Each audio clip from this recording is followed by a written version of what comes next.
We now call the meeting to order. If you could please rise and pay attention to Councilmember Lesser for the invocation. Thank you, Councilman Duncan. To be followed by the Pledge of Allegiance. Thank you.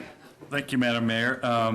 I have the privilege to invite a lifetime friend of mine who actually also is a City of Topeka employee. He is our Housing Quality Standards Inspector for the Shelter Plus Care Program, Greg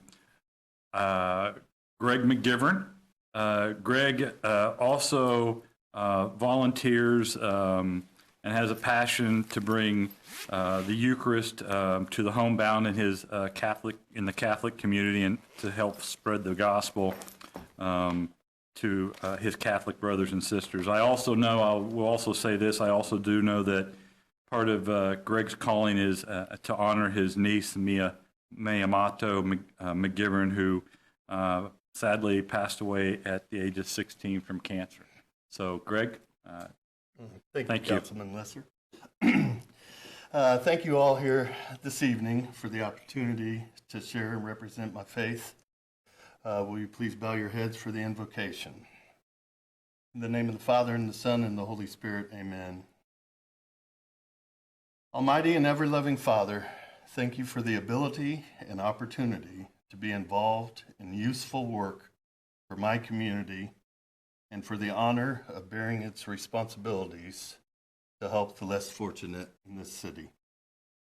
Heavenly and gracious Father, I humbly ask you to rain down your Spirit upon the mayor and the city council members you have gathered here this evening, to lead our community to better serve you through their decisions and leadership.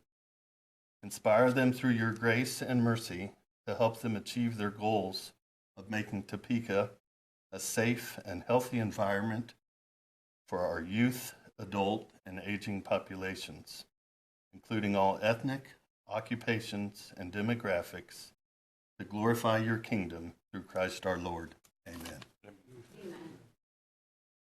I pledge allegiance to the flag of the United States of America and to the republic for which it stands, one nation, under God, indivisible, with liberty and justice for all.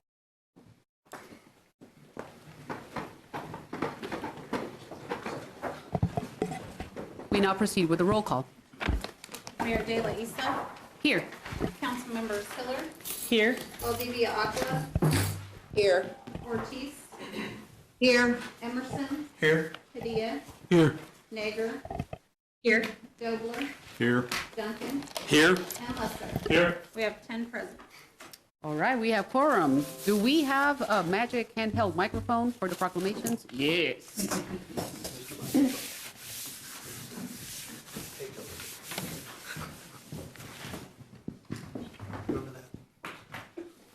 Thank you. We have two proclamations this evening. If Chief Wheelis and Matt Blassingame can join me. Is there anybody else from the force that would like to join us? Just you guys. That's awesome. Yeah, there you go. Make a girl feel protected. That's awesome. Okay, so we are celebrating National Law Enforcement Week in Topeka, Shawnee County, and our proclamation says, whereas the month of May each year is National Police Week, which recognizes officers that have died in the line of duty across the country the previous year and those who have died in the line of duty over time. And whereas in 1962, President Kennedy proclaimed May 15th as National Peace Officers Memorial Day, and calendar week in which May 15 falls as National Police Week, established by a joint resolution of Congress in 1962. And whereas each year during National Police Week, our nation celebrates the contributions of law enforcement from around the country, recognizing their hard work, dedication, loyalty, and commitment to keeping our communities safe. Each year, the nation loses between 140 and 160 law enforcement officers in the line of duty. National Police Week is held May 11th through the 17th, each year in Washington, D.C. and in local communities, to observe it through the month to honor the selfless sacrifice of those brave men and women who served their countries and their communities. May we never forget the sacrifice of Corporal David Gogan and Corporal Jason Harwood, Corporal Marcus Hood, Officer Jeff Atherley, Officer Charles Bolander, Officer Jeff Howie, Officer Cassell Matthews, Officer Tony Patterson, Officer Clarence Shields, and Reserve Officer James Buffin, who have given everything to the city of Topeka.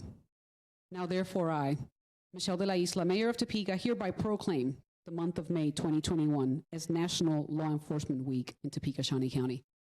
This is a moving one for me because reading the names of Gogian and Atherley just reminds me I was there for that one and for Harwood, and those are days that never lose their spot in your heart.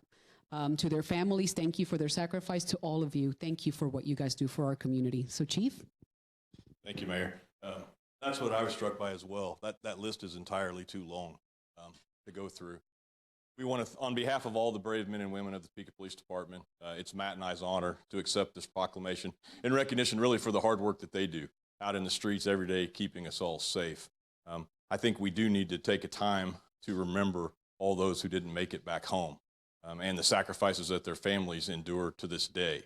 It's something we don't forget, and we certainly want to thank the mayor, the deputy mayor, and the members of the governing body for this public recognition. I can tell you, I think this is important. I think it matters, and I think it's good for us to hear. So with that being said, in closing, I just want to express our appreciation for the leadership that you all have shown here this evening, and thank you. Thank you, Mayor.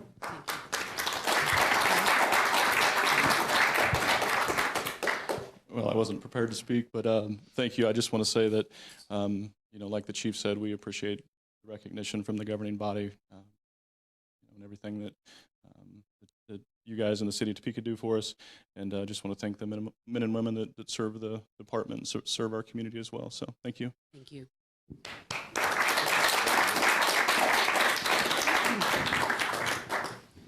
All right.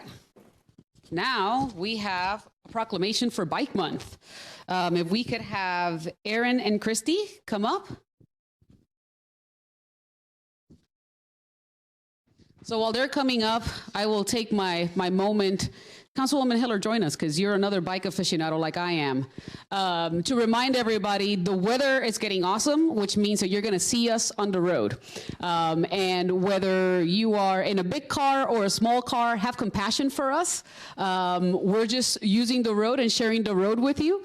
I cannot begin to tell you how many interesting experiences I've had. Great experience and challenging experience. So it's great that this month we also get to talk about Bike Month. So I have a proclamation today that says that whereas Bike Month was established as a national celebration in 1956 and is supported by the League of American Bicyclists, and the city of Topeka is recognized as a bronze, soon to be more than that, bike-friendly community by the League of American Bicyclists. The designation is meant to showcase the many benefits of bicycling and encouraging more people to give it a try. This also is a time for us to celebrate the Bike to Work Week from May 17th to May 23rd, as well as Bike to Work Day on May 21st. Bicycling offers an opportunity to invest in more equitable access to key resources to our community and for households without a car. Bicycling has not only shown to be an effective form of physical distance active transportation during the COVID-19 pandemic, but also as a means to improve mental health. So therefore, I, Michelle de la Isla, Mayor of Topeka, do hereby proclaim the month of May 2021 as National Bike Month. Councilwoman, I'll start with you, because I know that this is important to you too. Well, I too was not expecting to speak. So it's just in case people don't know, there's a Complete Streets Advisory Committee that is very active and meets once a month with Christy Erickson, our traffic engineer, as well as the planning staff. They've worked really hard. They are amazing in terms of not only having done their advocacy for the whole bike system. We were able to get the very first grant without even any cash for planning to get it done, which was thanks to KDOT and so on. All sorts of people have helped bring us this far. But the people on that committee know where the curb cuts are needed. They know where the sign ought to be. They are so aware of everything in this community. They're a treasure that most people don't see, although early on, when we were advocating for bikes, they would come and sit and fill up this hall with their helmets in their laps, and it was pretty impressive. So with that, thanks to all of them that are watching, thanks to you, and I assume maybe somebody else was going to talk. I was not planning on it, but I I'm Erin. Yeah, I'm Erin Chamberlain. I am the president of Cobb Valley Bike Club, so I was invited to speak for tonight. You stole everything I was going to say. I was going to say we're out on the road. This is a nice time of year. Please be careful. Please watch out for us. Look for us. Slow down. Take your time. We're trying to be as safe as we can. Wear helmets, have lights, go on safe roads, but we need your help. Tomorrow night, the Topeka Community Cycle Project and the Cobb Valley Bike Club are holding a Ride of Silence. The Ride of Silence is a ride that honors those who have been injured or killed while cycling, and it's an international ride. Like tomorrow night, all around the world, there will be rides of silence that happen, and it's about a 10-mile ride. Total silence.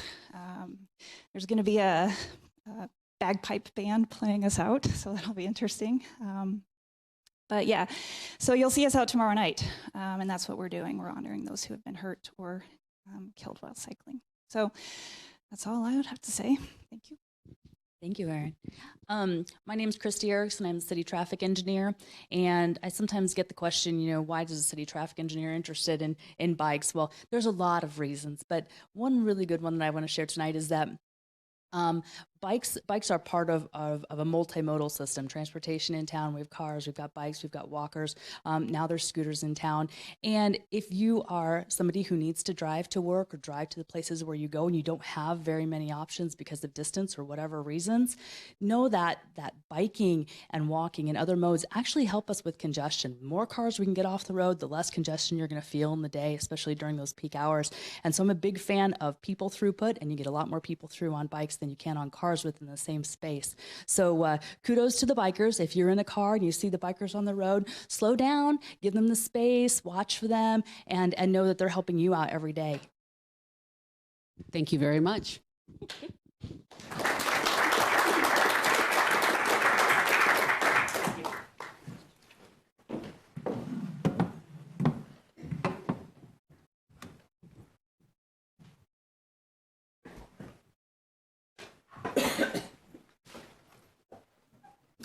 We move on to the appointments. A is an advisory council appointment of Steve Stroberg to the City of Topeka Americans with Disabilities Act ADA Advisory Council for a term ending May 31, 2023. B is a board appointment recommending the reappointment of Doria Watson to the Civil Service Commission to fill an unexpired term ending April 30, 2025. What is the pleasure of the governing body? The mayor does not vote. Do we do roll call? We did. We did? Yep. Mm-hmm. Where were you?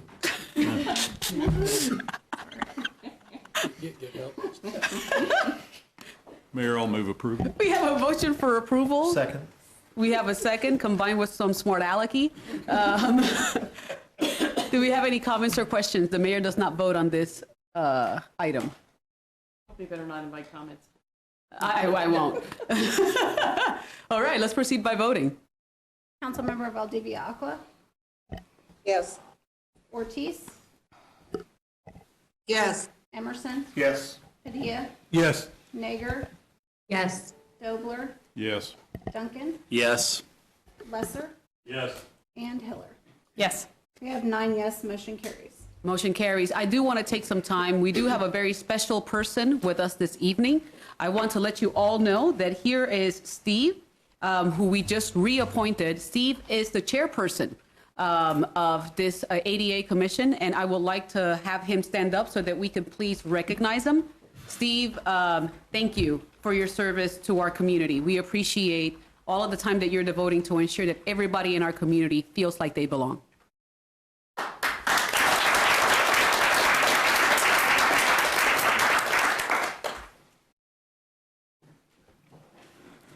We now move on to the consent agenda.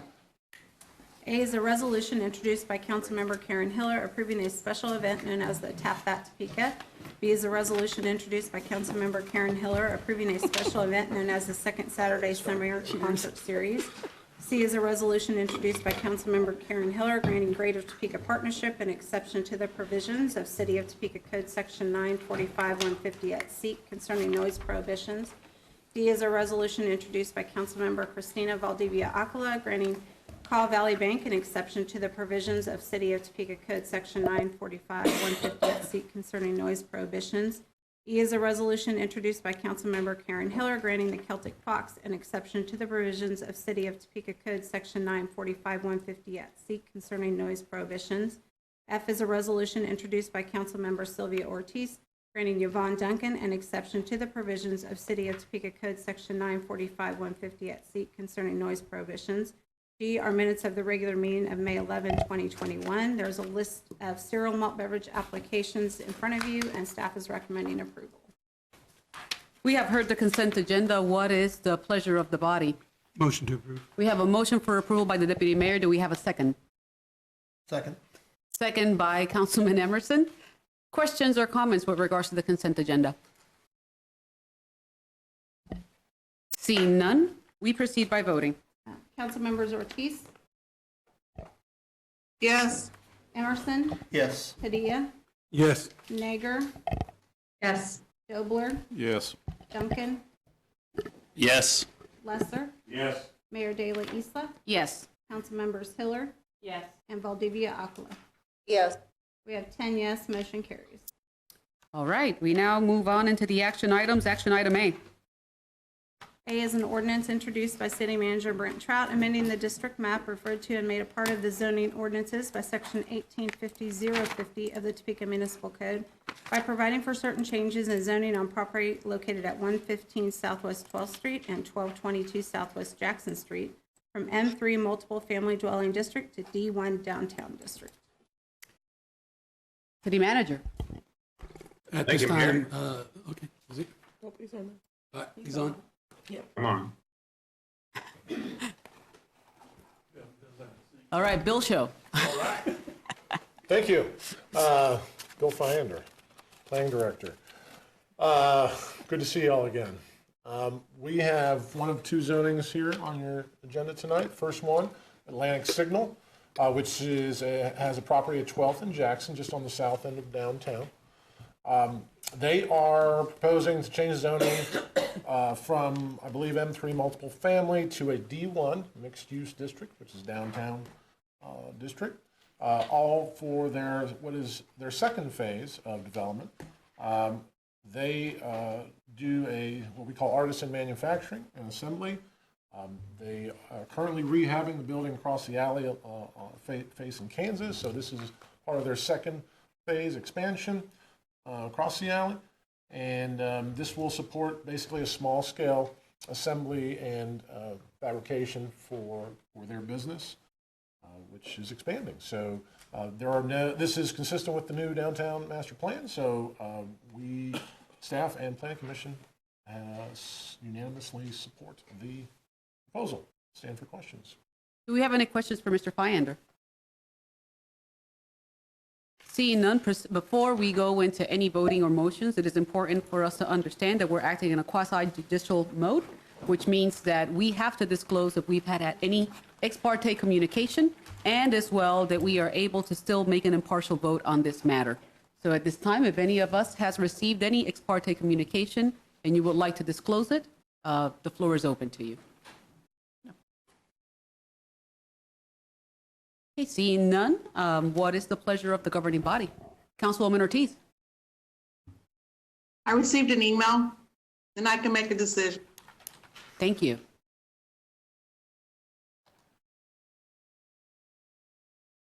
Pleasure of the body? Councilwoman Hiller moves approval. Do we have a second? Second. Councilwoman Nager seconds the motion. Do we have additional comments or questions? Seeing none, we proceed by voting. Councilmember Emerson, Yes. Padilla, Yes. Nager, Yes. Dobler, Yes. Duncan, Yes. Lesser, Yes. Mayor De La Isla, Yes. Councilmembers Hiller, Yes. Valdivia Acala, Yes. and Ortiz.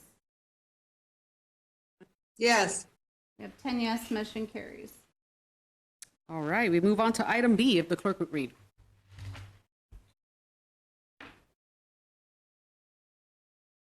B is an ordinance introduced by City Manager Brent Trout, amending the district map referred to and made a part of the zoning ordinances by Section 1850-050 of the Topeka Municipal Code on property located approximately 150 feet west of the intersection of Southeast 45th Street and Southeast California Avenue, on south side of 45th Street from Planned Unit Development PUD C4 commercial uses to PUD M1 two-family residential uses on approximately 5.5 acres and C2 commercial uses on approximately 1.8 acres. City Manager, do you have any commentary before we call Mr. Fyander? I have nothing to add. Mr. Fyander. Okay. Thank you again. This proposal is at the south west corner of 45th California. It is a PUD changing to another PUD. So let me explain.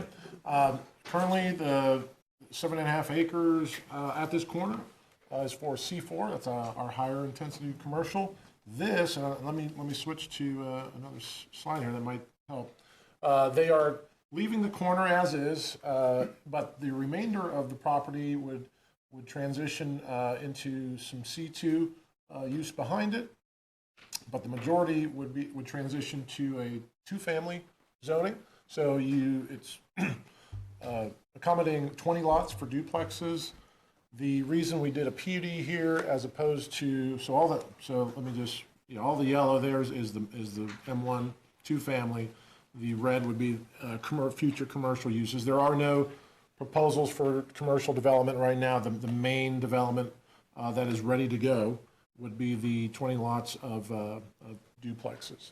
So the main reason we did a PUD here, the duplex development, the lots did not meet the minimum lot size for straight standard M1 zoning, and so the density was also too high. So this allows a little higher density, a little smaller lot for the duplexes. In return, we have design standards for the buildings, landscaping, as well as driveway standards, so they are spaced out and you don't have a complete front yard of concrete the entire length of the street. So spacing out allows those smaller lots and higher density to be compatible for a neighborhood. So Planning Commission recommended unanimous approval on this. I'll stand for any questions. Any questions for Mr. Fyander? Seeing no questions, this is yet again another item in which we have to disclose if we've had any ex parte communication, and that regardless of the ex parte communication, we are able to make an impartial vote on this matter. Anybody have any ex parte communication that they would like to disclose? Councilman Emerson. Mayor, I don't know if they're ex parte, they were pre-parte communications perhaps. And that our shop and yard is not too far from this, so this gentleman reached out to me about doing some work here. So therefore, just to prevent any appearance of conflict, I'm going to abstain on this item. Thank you. Additional individuals wanting to make disclosures? Okay, seeing none, what is the pleasure of the body? We have a motion for approval by Councilman Dobler, second by Councilwoman Hiller. Comments or questions? Seeing none, we proceed by voting. Okay, council members Padilla, Yes. Nager, Yes. Dobler, Yes. Duncan, Yes. Lesser, Yes. Mayor Daley Isla, Yes. council members Hiller, Yes. Valdivia Aquila, Yes. Ortiz, Yes. and Councilmember Emerson will abstain from the vote, so we have 9 yes, motion carries. We now move on to item C of the agenda, if the clerk would read.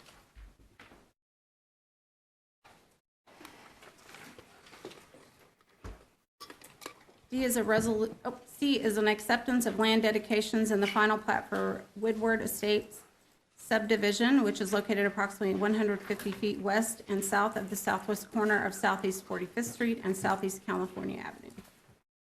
Mr. Fyander. Thank you. This is the companion plat for the Windward Estates rezoning you just approved. This will create the 20 residential lots and the 1 commercial lot. And so what you're doing tonight, since it was already approved by the Planning Commission, you are accepting the dedications of right-of-way and the easements. So with that, I will stand for any questions. Questions for Mr. Fyander? Seeing no questions for Mr. Feinder, what is the pleasure of the body? Motion to, Deputy Mayor moves for approval. Do we have a second? Second by Councilwoman Ortiz. Comments or questions? At this point in time, you proceed by voting.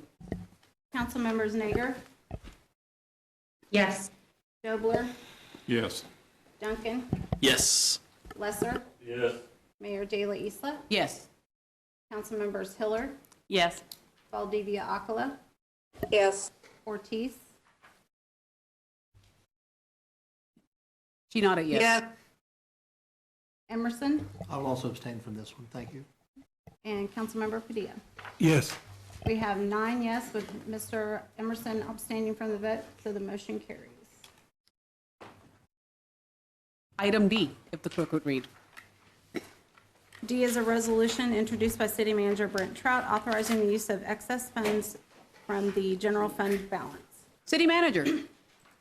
Thank you, Mayor. Well, tonight, bringing forward again the information that I provided related to the recommendations for the use of surplus funds. This is an amended recommendation, and it was amended after we received our high natural gas bill for the month of February that related to the cold weather that we had. So the projects that recommending for use of surplus funds are the integrated document management system, which is a $300,000 cost, housing trust fund allocation of $250,000, natural gas winter relief of $250,000, our 2021 Axon body worn cameras of $245,545, our 2022 Axon body worn cameras in the amount of $205,545. Then the 2021 traffic signal replacement program of $885,000, a fleet replacement program for TransOps of $387,469, and the Tyler Street right-of-way in the amount of $100,000, and the Shunga Trail Southwest 19th in the amount of $12,733. So that is my recommendation, and I stand for questions. Questions for City Manager? Councilwoman Hiller. Thank you, Mayor. Comment first, I guess I'm getting a little more comfortable with this list, but with the overwhelming number of changes that have been made in the staff's research in the last couple of weeks, which we just got, and whatever, I'm not certain what our deliberations and considerations will be this evening and then in 2 weeks on the CIP. I'm feeling like approving this is premature, lest there were some changes we wanted to make. I think I understand it better, but I do want to make that comment. I did want to ask also, I see the change. I really had been concerned about the budgeting of the Housing Trust Fund money, as it was kind of a new expense as opposed to this whole pile of streets, utilities, buildings, and so on that needed to be done. I did a little back and forth with the Chief of Staff today, and I think it's worth it to make it be a little more current. It appears that one of the questions I asked was whether the commission was doing its work, whether the private fundraising that was supposed to happen was advancing. Apparently they have been meeting.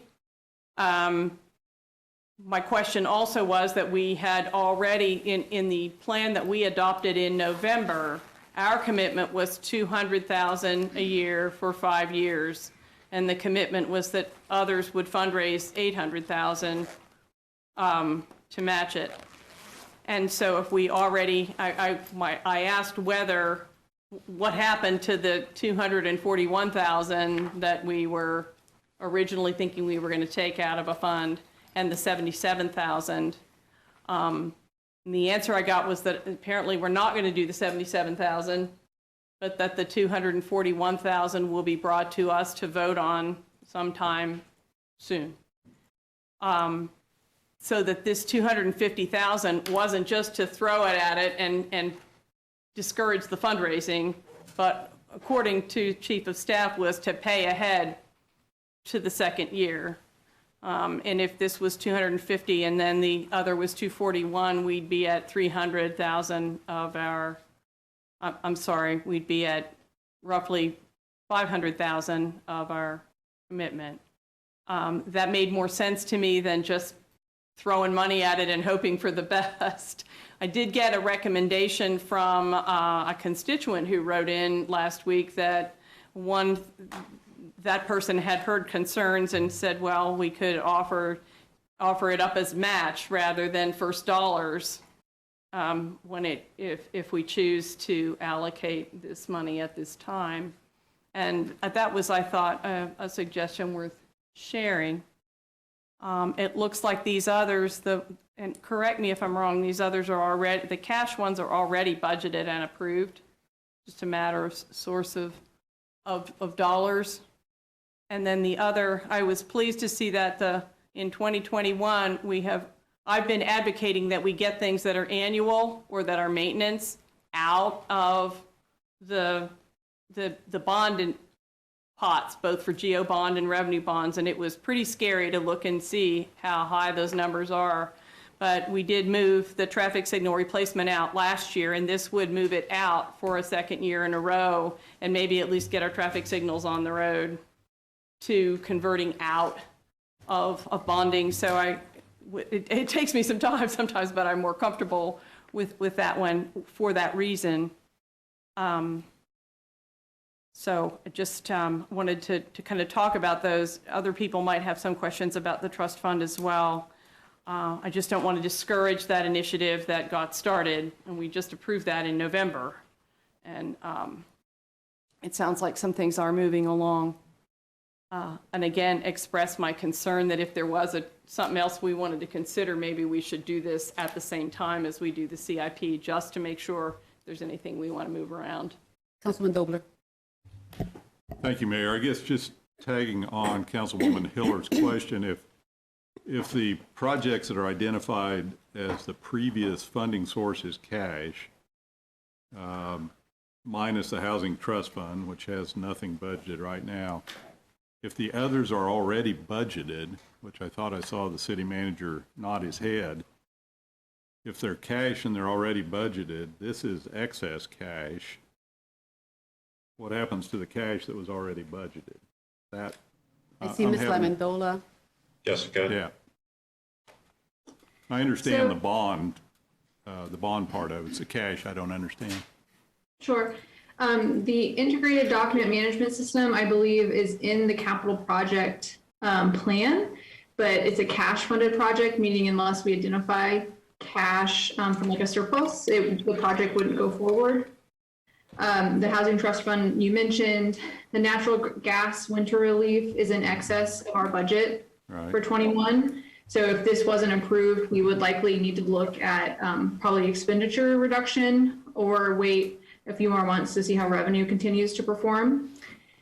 And then the 2021 and 2022 body worn cameras, that is essentially an unbudgeted item. For the last several years, we've had to identify towards the end of the year surplus funds, typically in a variety of different lines, and potentially implement reductions. So we are trying to get ahead of the camera issue so that we don't have to make other reductions throughout the year to accommodate this. And then post 2022, we will have to identify additional ongoing operating funds for this purpose. Okay, that explains it. Thank you. Other comments or questions? Councilwoman Ortiz. I see you. You can't miss me. Come on. Okay. I too am concerned with the money in the trust fund, the Housing Trust Fund. Although I think that the Housing Trust Fund is I think we all agree with it. that it's something that's much needed. But I remember when the gentleman came and he presented to us and he told us not to worry about how much we need. And I think it's over $1 million that we need to really get started. So I guess my concern is if we put this money there, is it just going to sit there because it's not going to do anything? So I know Jumps challenged us last year, probably about a year ago, they challenged us to do something. And so I took that challenge quite seriously. So I will be bringing forth a resolution. I'm having a free movie and all donations, we'll take up donations that will go to into the Housing Trust Fund.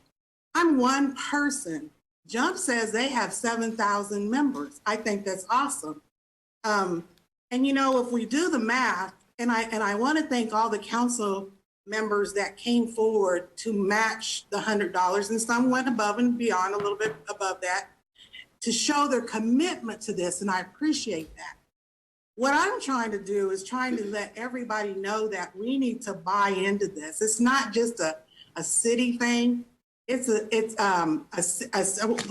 city of Topeka thing. It's a Topeka, Kansas thing, you know. And so if we all got on board, if we had 7,700 members, that'd be or 7,000 members that gave $100, that's $700,000, you know, and that's not even counting the rest of the city of Topeka. If we're at 28,000 residents in Topeka and everybody gave $1, that's $128,000 to get started. I mean, we need to start doing the math. My concern is there's a lot of streets, there's a lot of places that we could really, really use that money that we have been neglecting. And so that's where I'm going to be putting my time and effort into trying to get people to get on board. When we said that the mission was going to close, you know, from the youngest to the oldest, everybody put their pennies together, and before you knew it, we had $1 million. But in order to really start and have a good start and do something, we need $1 million. So that little 200,000 to just sit there and do nothing, I don't feel comfortable with that. So I would hope everybody that's listening, and I've, you know, people have said, well, we're not here to do fundraisers. Well, you know what? I get that, but we all can do something. We all are good at something, and we all can put our best foot forward, and we can bring some money in. I've seen people selling burritos. I've seen people selling fruit. I've seen people selling masks. I've seen it all. So we just need to figure out what we need to do, and let's get started on this trust fund. Jessica, correct me, we have $600, right? Okay, so we're at 600. Let's watch it grow and see where we're gonna go. But I just don't feel comfortable with leaving 200 there, and how long will it sit there? And once it's there, can we bring it back out? I don't want to do that. I don't want to give anybody false hope to say we're going to put 200 in and then it just sits there and then we need it somewhere. I just don't want to do that. So I am hoping that everybody will invest. We all want this. I've heard it across the board. It benefits everybody. So I have more information coming forward. I've partnered up with 501 and we're going to have a big blast, and we look for good things to come. Thank you, Mayor. Thank you, Councilwoman. Councilman Duncan. Thank you, Mayor. You know, my son is 7 years old, and he knows that when he asks if he can have something or if we'll do something, and if Mom and I say, maybe we'll talk about it later, he knows that's us saying no, right? He's that smart. And I feel like that's where we are in this conversation. We keep just saying, maybe we'll talk about it later. And that is my frustration. This was created 2 years ago now almost. We've made it a priority. We keep telling people we're going to put money into it. And then when it comes time to actually put money into it, we say, maybe we'll talk about it later. And so that is where I am kind of at. I feel like if we have 250 here and we have another 241 to put in soon, we're going to be halfway to our $1 million here pretty quick if we make that commitment. And I'll reiterate what I said last week was one of the messages given to us was we can't play that game of chicken. It only helps the fundraising, as we were told by the consultants, if we show a commitment early on that we're going to put money into that account.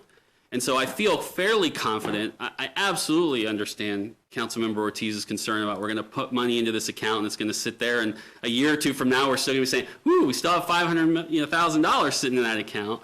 But I'm optimistic, or hopeful as it were, that if we do that now and we have it budgeted for the next few years to continue our commitment, that then our commission can actually move forward and bring in some of those private dollars.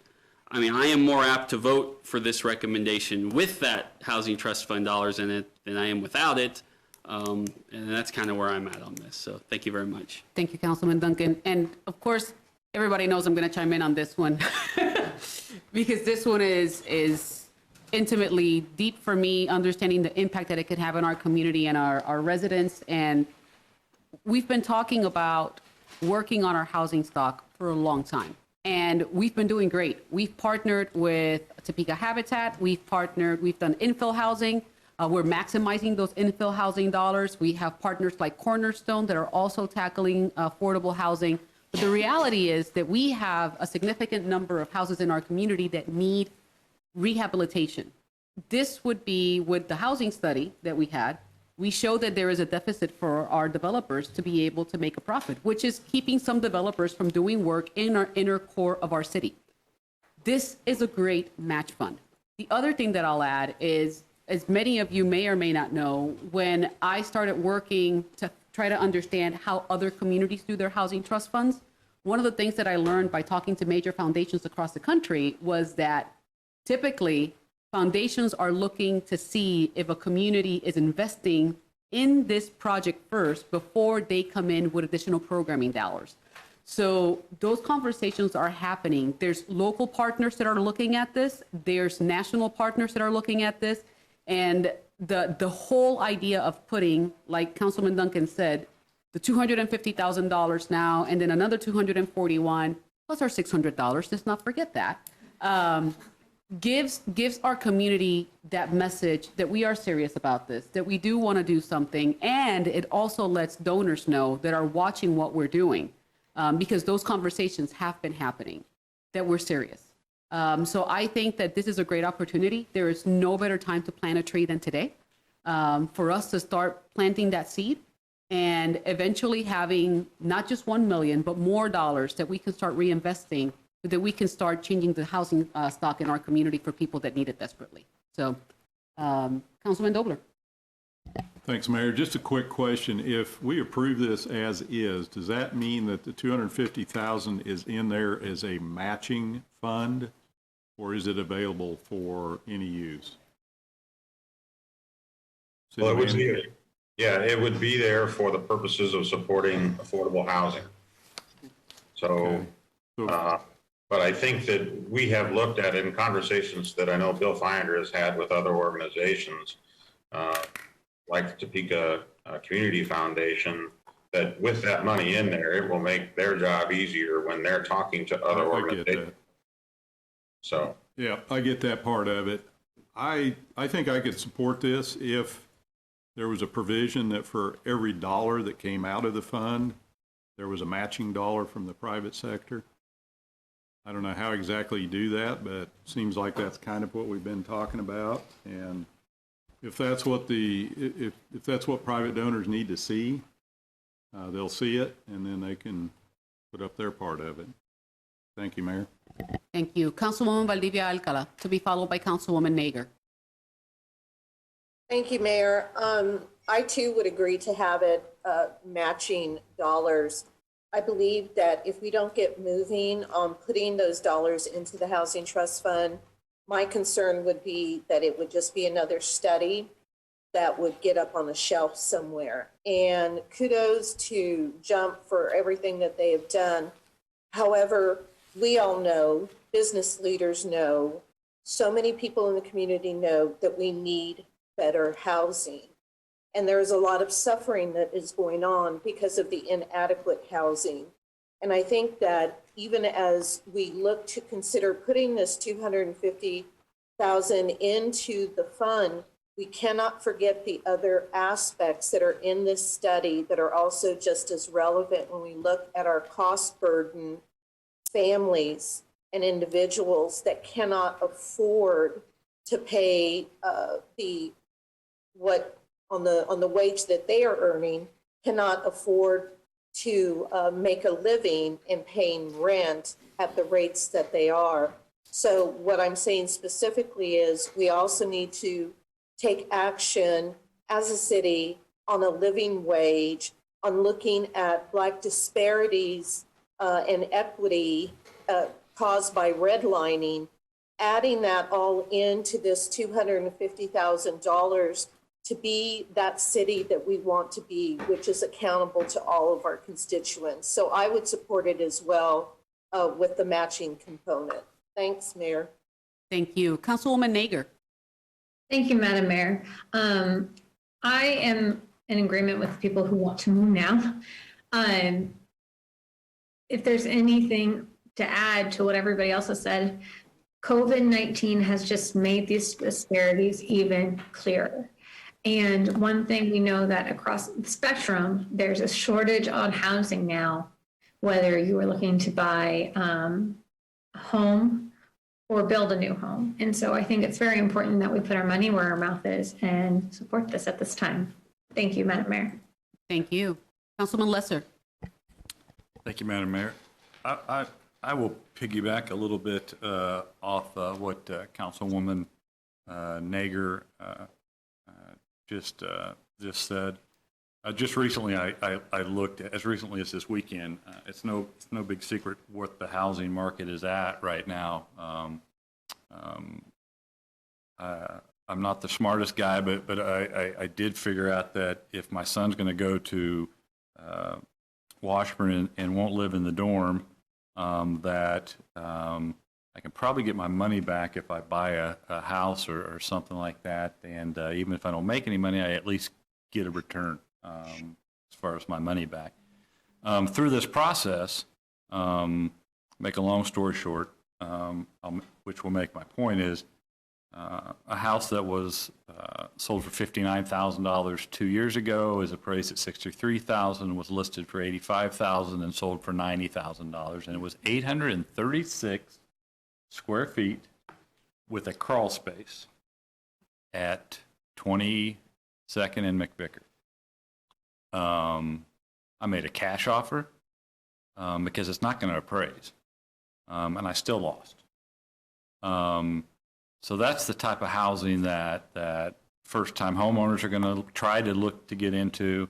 And so what the environment with real estate has done right now, and in low interest rates, et cetera, has now exacerbated the problem that we had before and made it even worse. That being said, I also would like to move on this now. I tend to support the $250,000 as a match. And I say that because what I'm going to say now is probably not going to be the most popular, but the reality of it is I don't care. The past, we have seen jump challenges, and I appreciate everything they've done, and I appreciate all the organizations that are part of them have done. But one thing I've always kind of said, and I've said it vocally, it's not any big secret, is we have people here that need help. We have people in Topeka, Kansas, for that matter, where there's people still in Louisiana that still haven't even recovered from the hurricane that need help. And my challenge then would be too on that part is I also have done some research. And while I think it's a very, very, very worthwhile cause, and I think my God is blind. We help everybody, but I don't need to go on a mission trip to a foreign country to be able to go to the ocean and dig water wells, and as valiant as it is, I can go down the street. I can go to talk to Barry Feeker. I can do all types of things around here. So that's where my challenge is as I do my research with a lot of these organizations that are affiliated in all these stuff that I challenge them to bring that money home, save the money on the airline ticket to go to whatever country it is to do that and keep that here. And if you can do that, I think we can get there real quick. And I'll do my part. And I think as a city, we'll do our part.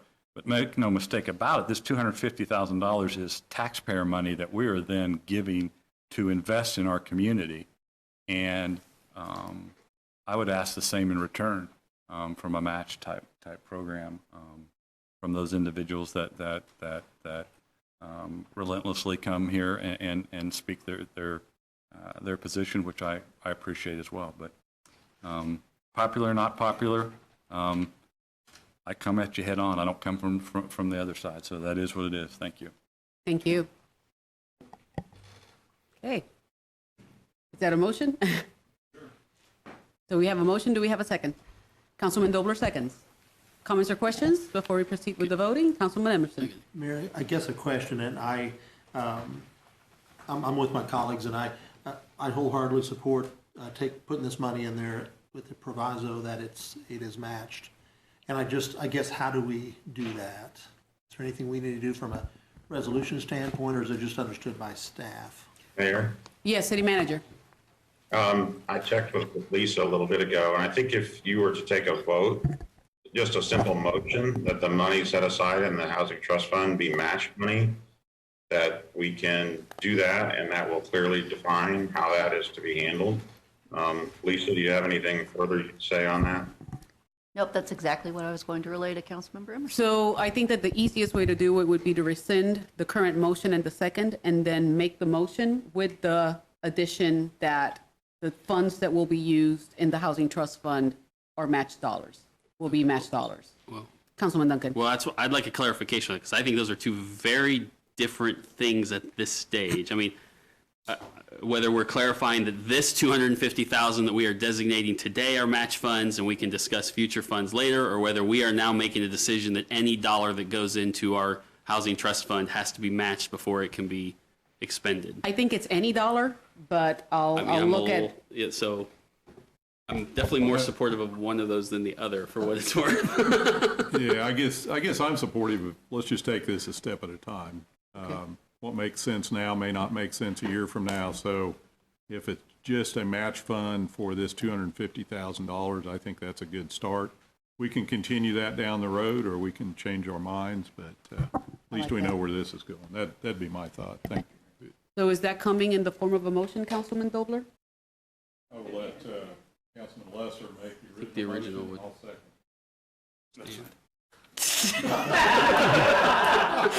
That's fine by Councilman Lesser and a second.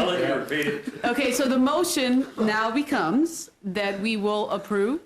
It's a motion to approve the recommendations made by the city manager with the expectation that this first $250,000 will be allocated and utilized only as a match, and any additional funds will be evaluated as they come.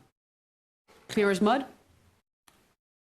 Councilman Emerson. Sorry, not to in any way nitpick, but yes, when you I are. hear the word, sorry, I know, I'm sorry. Just kidding. When I hear the word expectation, though, is that the same as shall? Councilmember Emerson, I think if you include that in the motion and you indicate clearly that this $250,000 that's on line, whatever it is, of this particular resolution is to be used as match money, then that's staff's marching orders, and that's what the parameters are for us to move forward. Okay. I just remember a lot of doesn't meet expectations on my grade cards. Councilwoman Hiller. It might be important, at least in the minutes, Lisa, you could advise otherwise. Money from the trust fund itself, from wherever it comes, is likely to be used as match for other money for grants. That, I'm sure, is the way the group is setting up the guidelines for what they want to do with it. So we've got two levels of match. One is to say we don't want it to go out the door unless it's been matched by private money in the fund, right? Rather than just that our money would always be match money for something outside the fund. I don't know if we need to clarify, or if the minutes are? I think the minutes, Councilmember Hiller, can be marked to read that this is clearly something that's going to be match money. Now, do you anticipate that you want the entire $250,000 to be matched before any money goes out the door? I thought Or is it that's going to what be the, a dollar for dollar? Because I was thinking it was more, I thought a dollar that's what comes people were. in, a dollar goes out if it's matched. I thought people were talking about wanting to have it matched in the fund with other donor match money before it went out. But And just to keep it simple for the rest of the body and for the public that's watching, City Manager, my recommendation would be that if we could bring this subject back to the council in a closed meeting so that we can discuss a little bit more in depth, if you could bring us a document that would outline the comments that you have heard from the governing body, that would be really helpful. And then that way the council would have a chance to have further discussion. And that would be very helpful considering that we're going to have a subsequent discussion for the $241,000. But at least if we specify that the dollars are going to be for match, and that those dollars, if we have somebody that gives 1,000, then we'll use 1,000 from that trust fund, for example. And we have $2,000 to go into development. Then we can then come back and have a bigger discussion with regards to how that all is going to work out. Is that fair for everybody? City Manager? Yeah, when we looked at what the committee, the task force that is making the decisions on both how we're going to recruit additional dollars to the fund, and then also the process that's going to be used in order to take applications and make decisions, and then a recommendation that comes to you for what projects to do, that's right in line with how they're moving forward in their process. So that mirrors what we're going to we were planning already to do, which is provide you that information moving forward on how those projects are going to happen. So that should not be a problem at all. Thank you. Okay, everybody feel comfortable now? Clear as mud? We have a motion and a second. So at this point in time, that's why I'm asking. If everybody is okay now, we then would proceed with a vote. Okay, proceed with the vote. Oh, Councilwoman Ortiz. So I just want to make sure that the 241 is dollar for dollar match. Is that what you're saying? No, we're saying that the 250 that we're allocating tonight will be dollar for dollar, and that we will have discussions later on the protocol, but it Okay. will be dollar for dollar. Okay, thank you. Thank And you. for the 241 as well. Correct. So All right. you're saying for 250 and the 241? Councilman Dobler's motion indicated that we will have a subsequent discussion prior to talking about the 241. But for now, we want to put 250 in, dollar for dollar match, and evaluate how it's working. Thank you. Like I said, clear as mud. Okay, so if there's no further questions, we proceed by voting.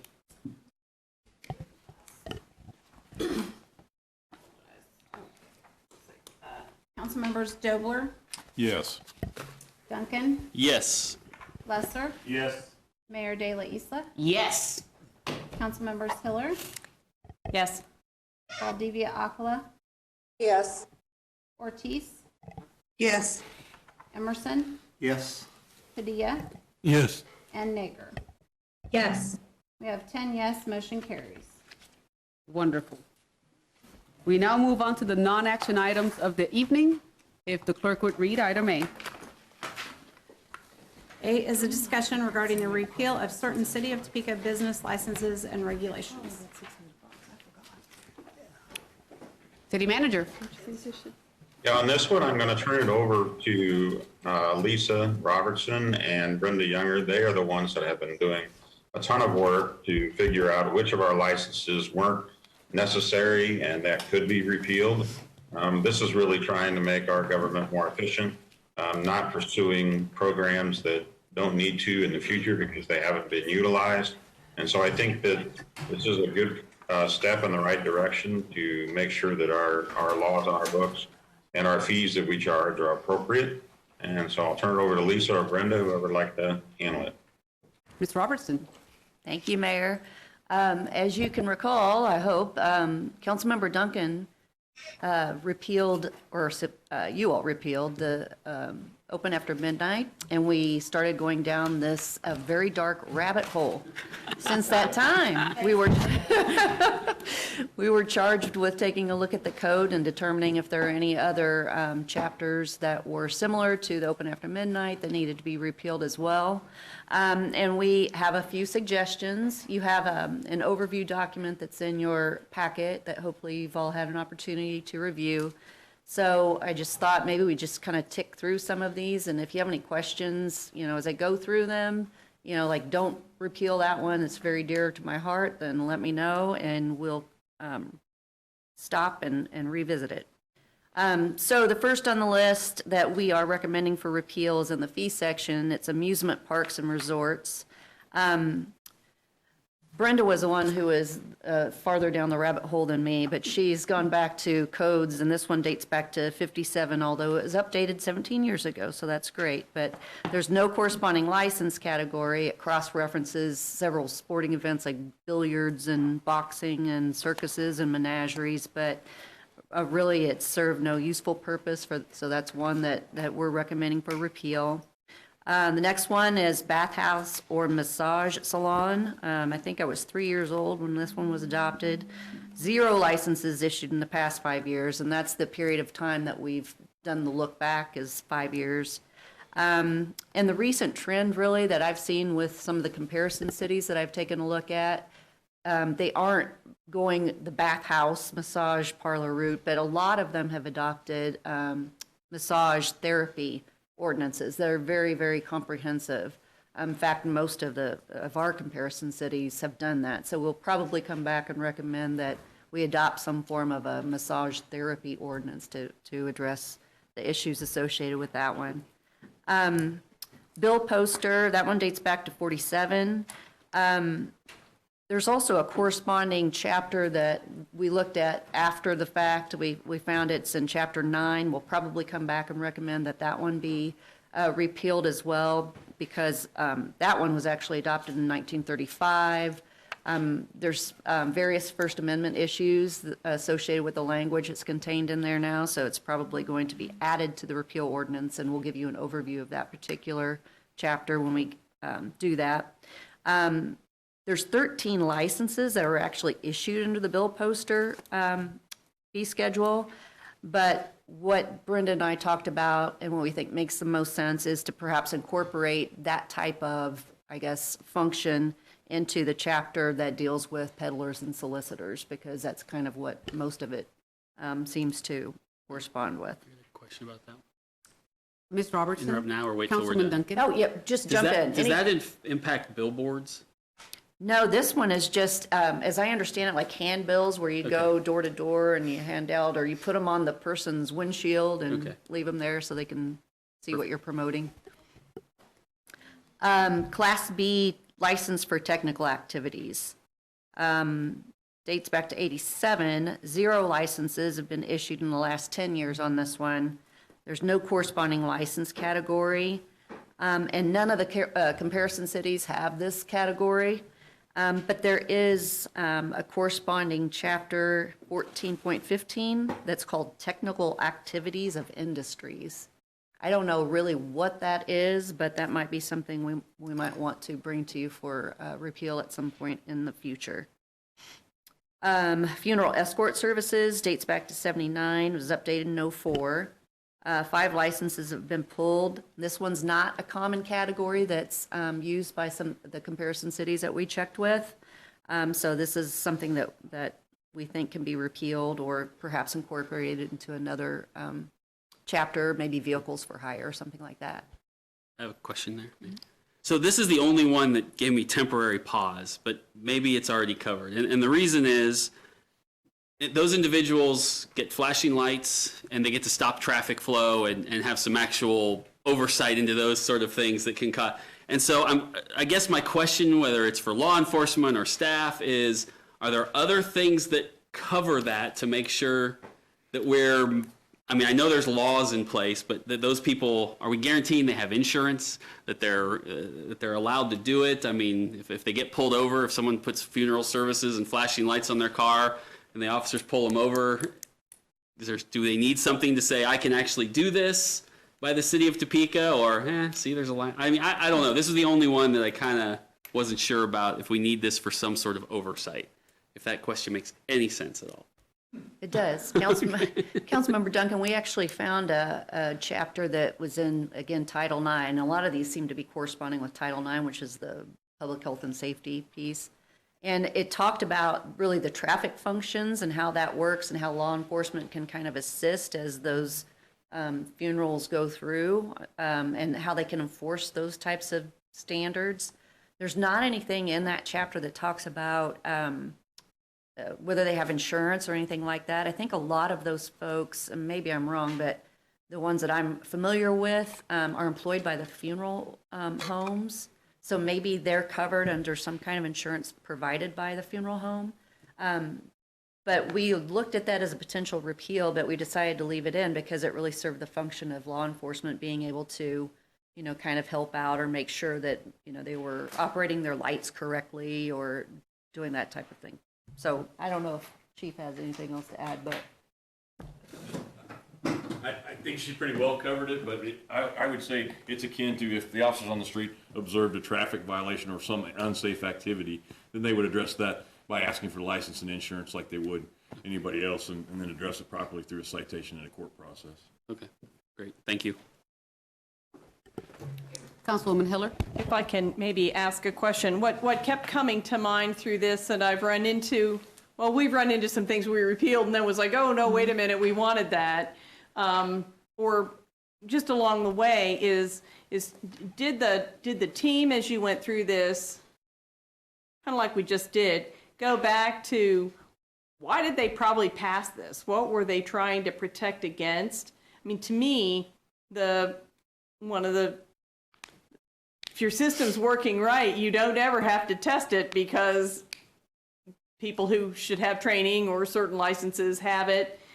You don't have to go track people down. I mean, I'm looking at this funeral one, for instance, and if there were only 5 that had it, we have more funeral homes than that, which means that somebody wasn't making sure that everyone had them, and it would be expensive to do that. So, I don't know, even like the menageries and things like that, if it's generally not a problem, but you have that, so if somebody is doing a little circus in their backyard, do we have our ordinances about animals, types of animals that can be in captivity in Topeka good enough that we don't need it? Or on every one of these, really. The massage parlors, I remember when we went through the process of people worrying about them being houses of ill repute, if you will, and so then there was a real flurry of licensing, and I didn't know, looking at it, whether if masseuses have to be licensed by the state now, if that's enough,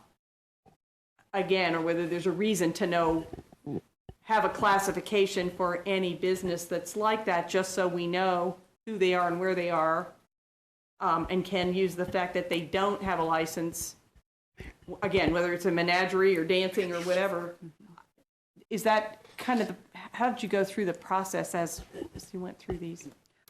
Councilmember Hiller, some of these in the 35, we'd probably have to have a seance or something. I don't know what process they went through. And I think so, and maybe I can answer that. I went through a lot of these, and this is similar to the midnight one.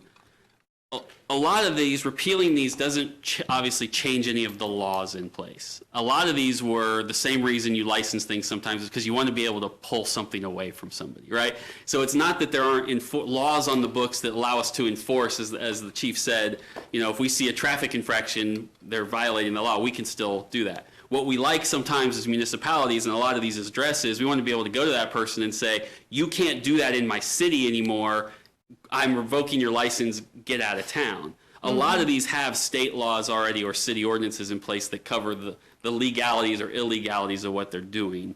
And so I think what we've come down to is we're collecting permits that nobody's really getting, and unless we're ready to, as I said in the last one, we might need to deputize Brenda over there and say, now you go, we're going to deputize you to go enforce it, or maybe we just don't need these licenses anymore, but repealing the license doesn't alter any of the laws on the books. It just means we're not going to go collect fees for some of these acts anymore. And so that's kind of where a lot of these direction they're headed. Well, that's why I asked. It's just like sometimes it's been that way for so long you forget why, and if there was a reason to. We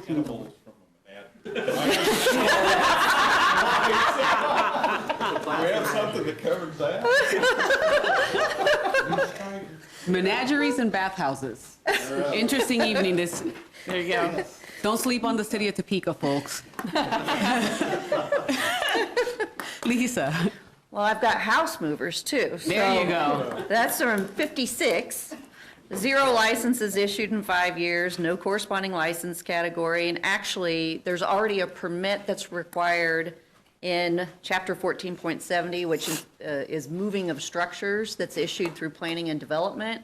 So that's actually already taken care of through them, and this is just really duplicative. And again, nobody's getting licenses from us to move their house.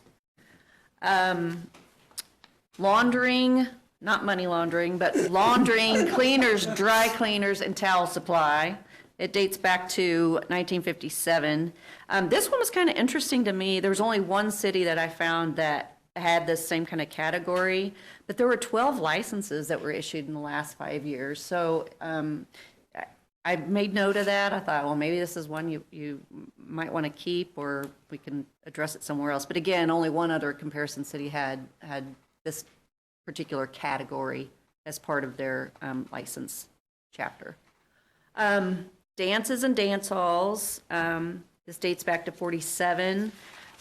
Most of the activities here, these are duplicate licenses. So what I mean by that is the people who pull a dance hall license, I think all of them but one already have a license as either a drinking establishment or a private club. So they're kind of covered already. This is kind of something that's probably unnecessary in reality.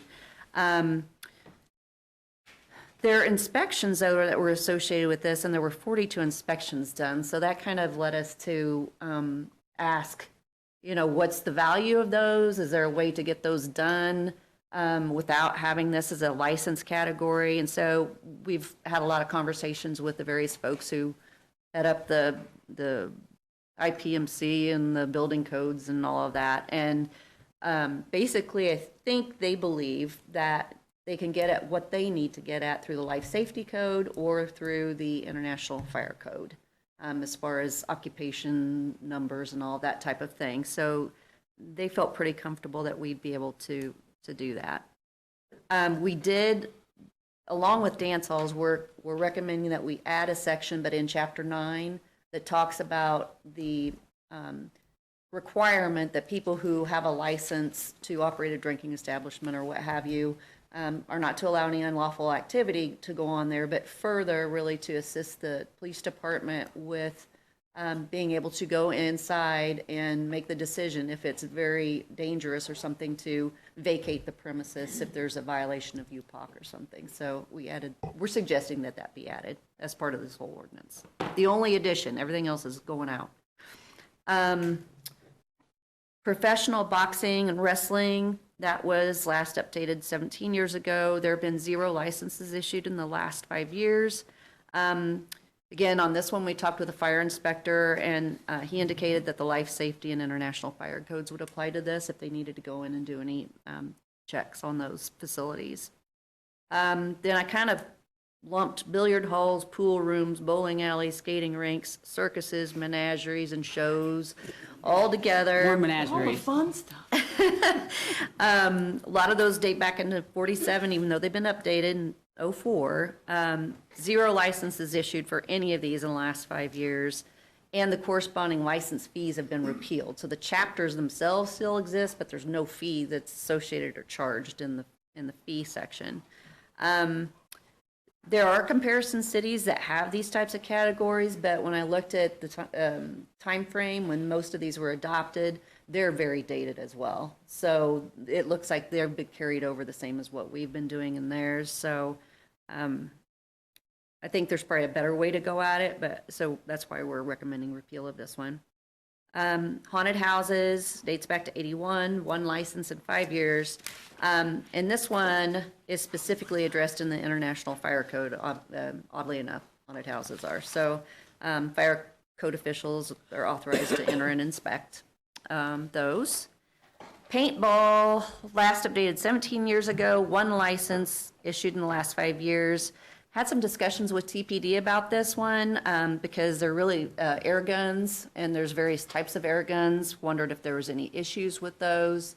TPD reported no issues with them, and none of the comparison cities had this category for either paintball or air guns. So 0 from the other folks.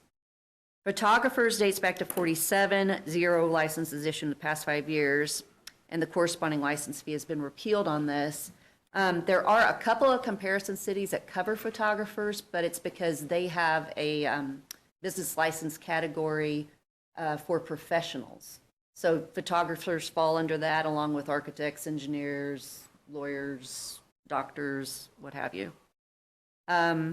Septic tank cleaners dates back to 75, 0 licenses issued in the last 5 years.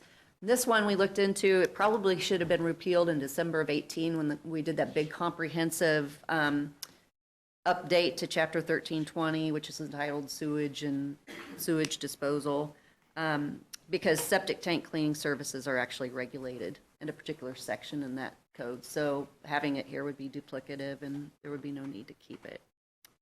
I already talked about the addition of with respect to the police officers' authorities. But we had one revision that we suggest. One of the categories we looked at was called auctioneers, and that was on our hit list for repeal, but when we went in there, there was 40 licenses that had been pulled in the last 5 years. So we went back and looked at secondhand dealers. Auctioneers are actually mentioned in that chapter. They're just not in the title.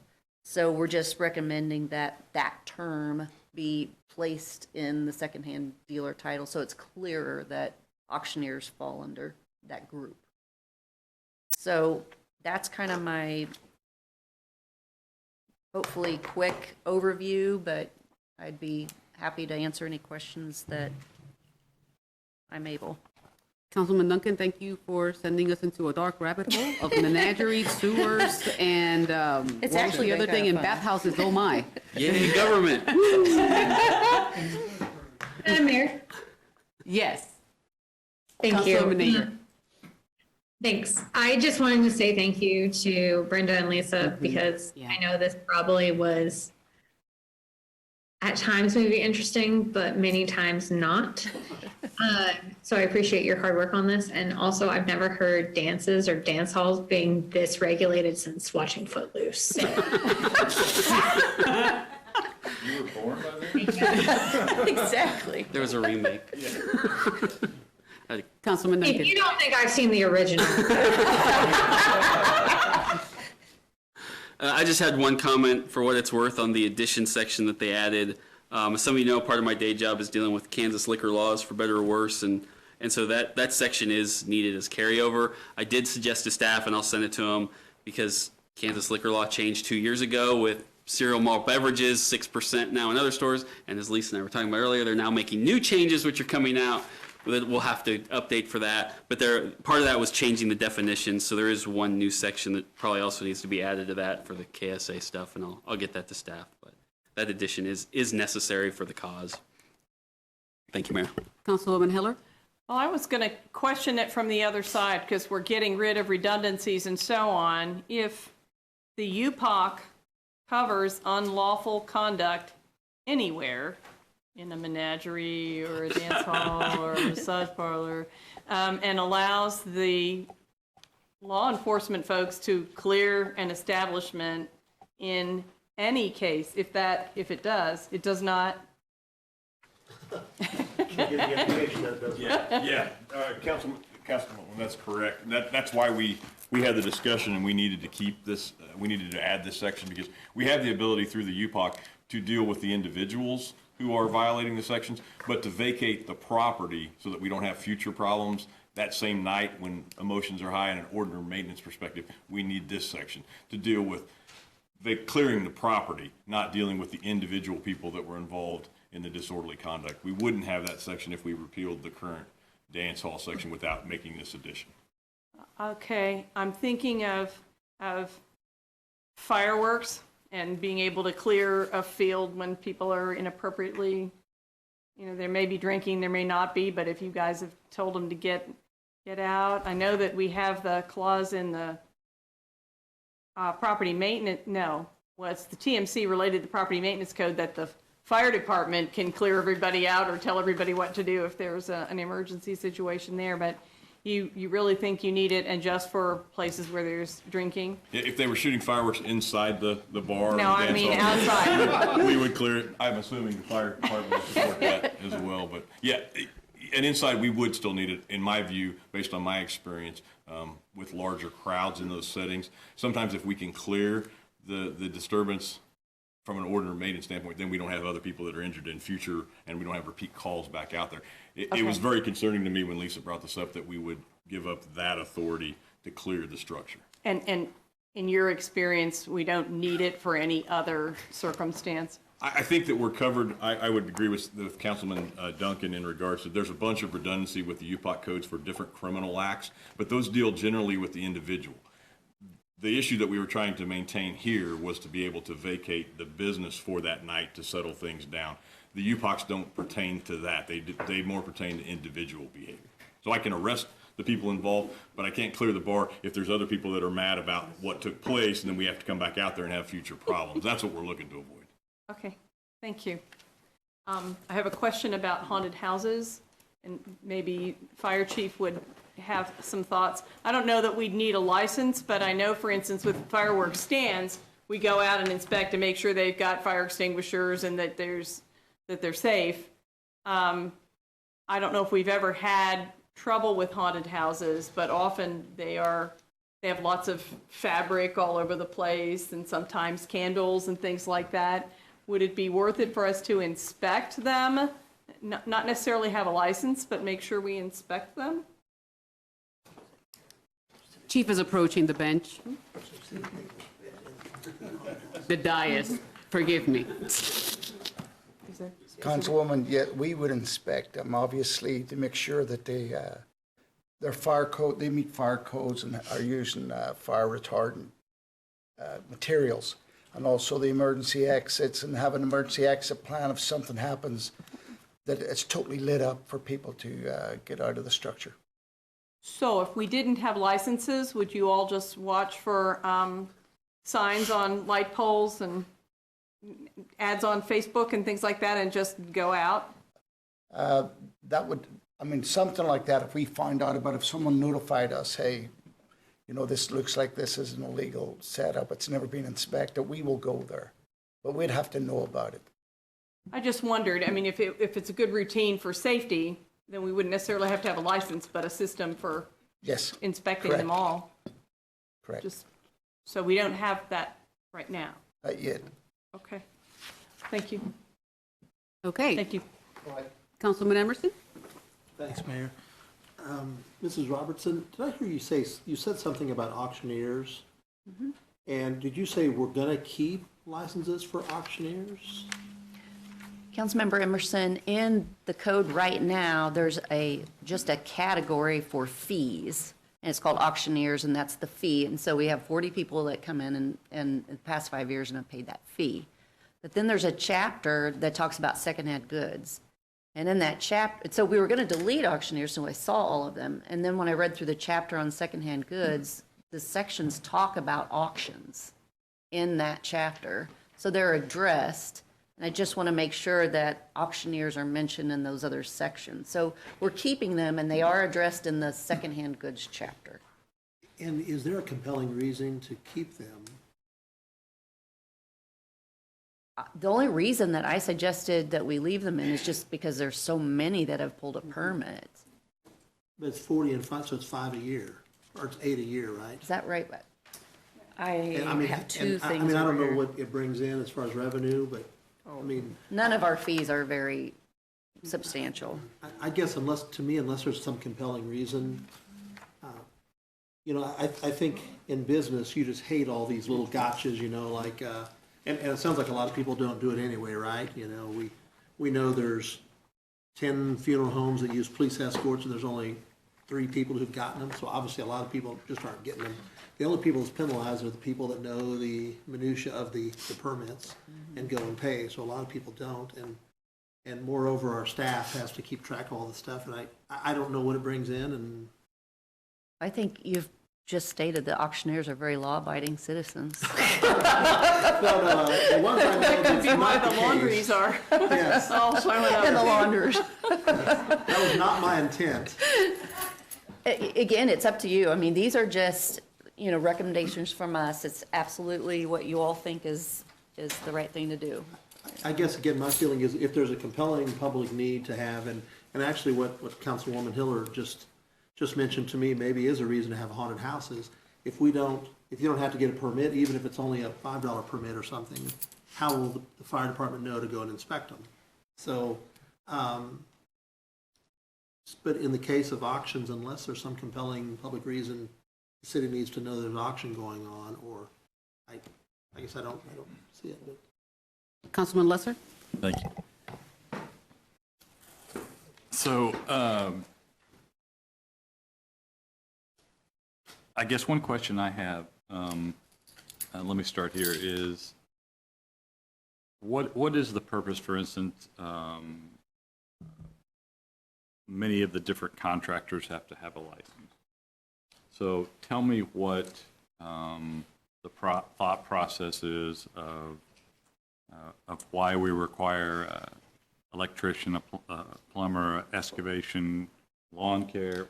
Tell me what the purpose is of why we do that. Councilmember Lesser, I'm guessing that the purpose is to just make sure that they possess the actual qualifications that they say they're supposed to. And with those, that's different because they're obviously not on the list for repeal. So there's a bunch of those folks that pull permits and licenses. So I don't know enough about that process to talk intelligently about that, but I'm going to guess that that's, So where I'm going here with this is, I think sometimes part of and correct me if I'm wrong, but I think sometimes part of the reason that we have some of these licensed, auctioneer maybe being one, is the fact that in order to do so, there's a certain amount of information that then is obtained from these individuals that is kept on file in the event one of our constituents has an issue. For instance, what would be an overriding reason for an auctioneer? Well, it could be all the money that they collect from the sale that then they skip town or don't pay or whatever. I'm not saying that's happened, but then there's some recourse of, I would hope, if not, then I see no need for it either. But the other reason that I see that brought this to my attention was photographers. The photography business has changed in the last 20 years, particularly the last 10 years.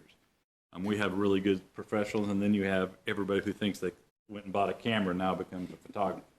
It's kind of like, I know how to paint, I'm not a painter. You know what I'm saying? So what my point is I would support it from the standpoint of even if it was just something minimal, because there can be significant expenditure for wedding photos, for senior pictures, that then these people never get the product that they have, and then the only recourse is the information that we possibly have on file that could be Social Security numbers or FEIN numbers or things that then gives them the ability that we can assist them with finding these people so they can get. So I'm pro-business. I'm not about the amount of money. It's minimal that we're going to make, but I think it does build in some protections for people who are using some of these services if we do have in place a procedure that gathers information that helps them if they do, need recourse against them. So for what it's worth. And Councilmember Lesser, there is a very substantial application form that they have to fill out through City Clerk's office, but as you say, you're talking about recourse. If there's some reason why they didn't do X, Y, or Z and violated the licensing chapter, you can revoke their license. And that's part of what Brenda and I actually had started working on like a year ago, pre-COVID, was to come up with the whole process for how you get it, when it can be suspended, what you have to do to, how bad do you have to act to get it revoked, and what's the process for them to appeal and that type of thing. So, yeah, that was something that we had started working on, because that's where we want to go, the accountability perspective, I think. And that's where I just look at it from, is from the protection standpoint of that somebody not doing their due diligence and got a great deal, and then, yeah, and then the only recourse they may have to track down is us being able to say, okay, here's a copy of the license they submitted that has X, boom, boom, boom, boom, boom, and then they at least have a starting point. So that's the only value that I see from some of these. Not necessarily, even if there wasn't a fee, you still had to maybe have a license or $5 or whatever. Anyway, for what it's worth, that's my position. And the great thing is that this is why this is a discussion item. You have it. You have the next few weeks, because we don't have a council meeting next Tuesday, to just dig deep into it. Call Lisa, call Brenda. Make sure that you have an understanding of everything that we have in front of us, because this won't come back to us till next month. So this great discussion, as per usual. Thank you for getting in the weeds, guys. Welcome. Councilwoman Hiller. As we think about it, I guess as I'm listening to this conversation, the reason to have the license, there's a difference between having a license because you have certain qualifications versus just us wanting you to be registered. We register really like the door-to-door solicitors are supposed to have a license, so we know who they are. It sounds like you left that one. Didn't have any necessarily skills, but we want to know who they are to educate the public to ask for that, or else it doesn't mean much. Just like with a tradesperson, like a plumber or a roofing is where, after storms is where we seem to have the most problems, but just something to think about, whether there's value, like Mike says, and why. Thanks. Thank you. Okay, thank you for the presentation. We now move on to the next non-action item, action item B, if the clerk would read.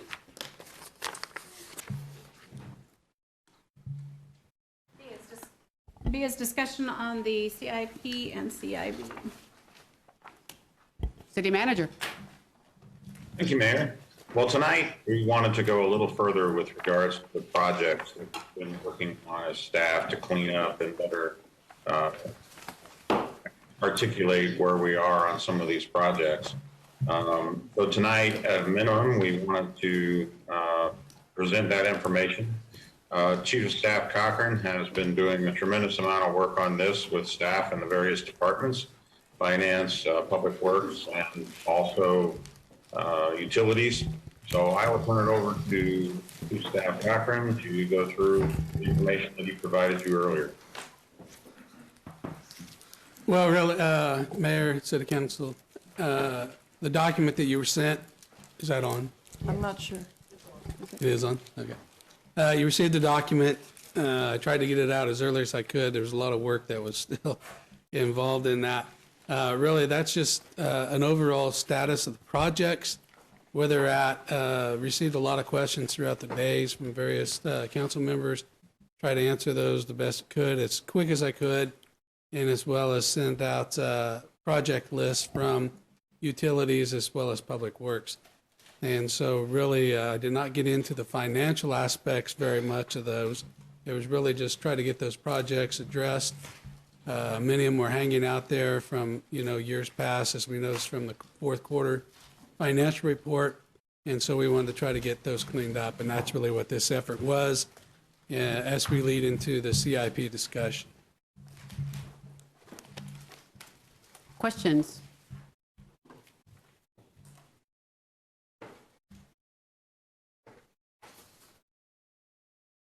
Councilwoman Hiller. I'll start with one. It was a little overwhelming because it kept coming.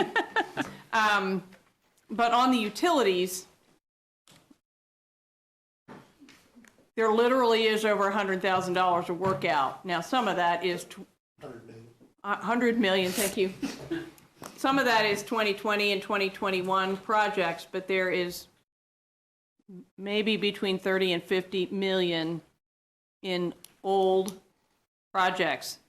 And just a quick run through the commentary in that, whoever was filling that out said, well, in many cases, either and also on the public works side really, but using utilities for the moment, these projects, we're going to take the money forward and use it in 2022 and 23.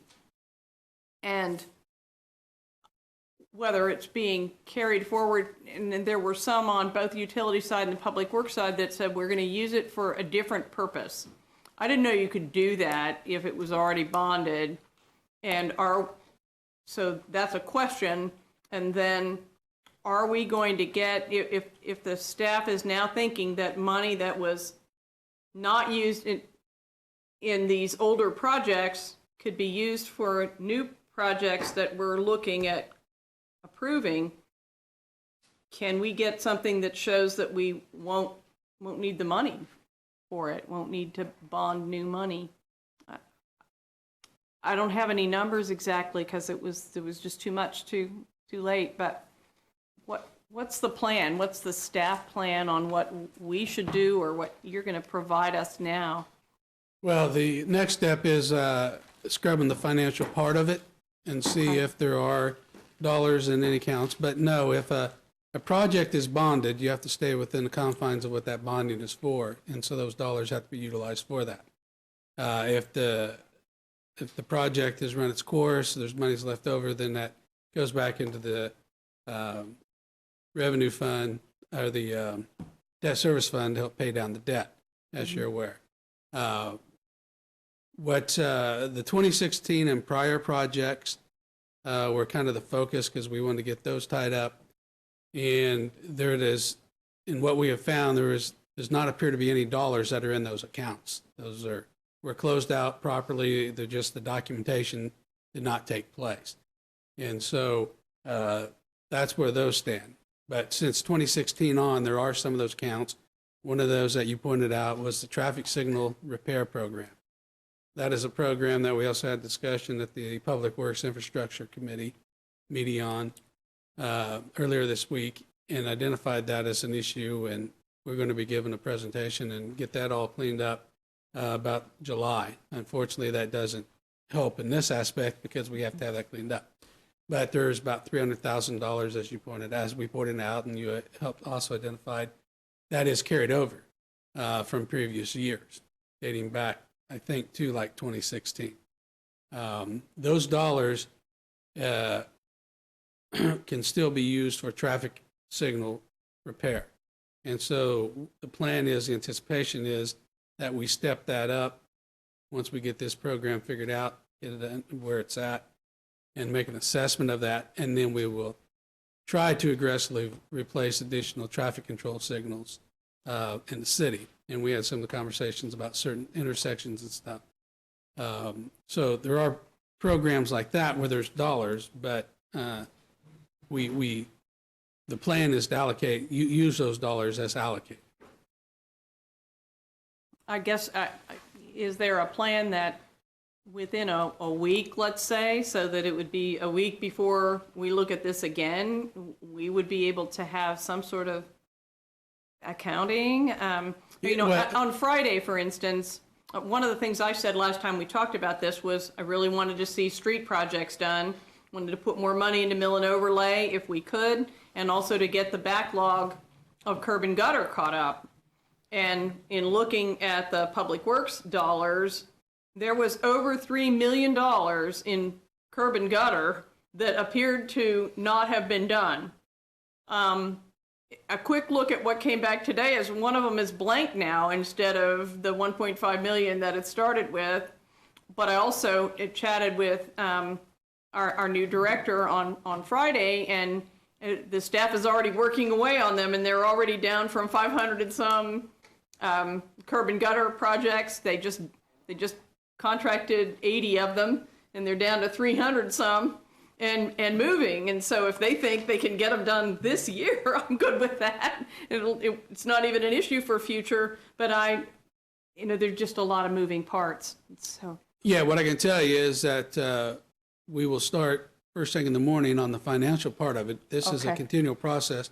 And I think as you're finding, as you're seeing, there's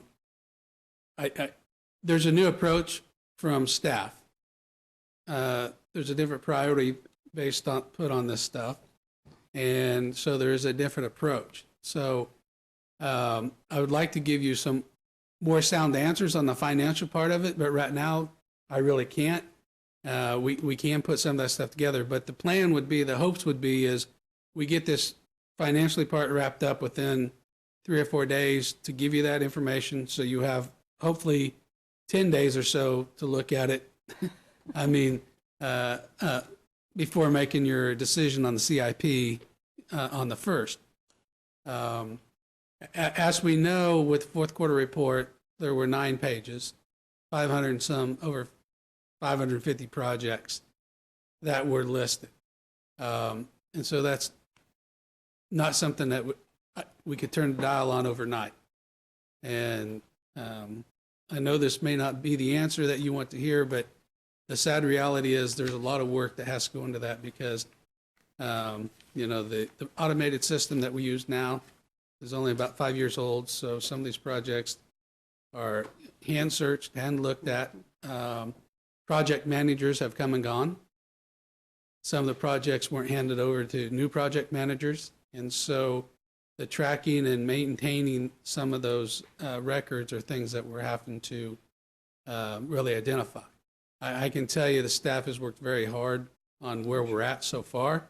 I think we've made a lot of progress, but as in, some of our conversation today, yeah, it's not complete yet. There's still things that we got to do.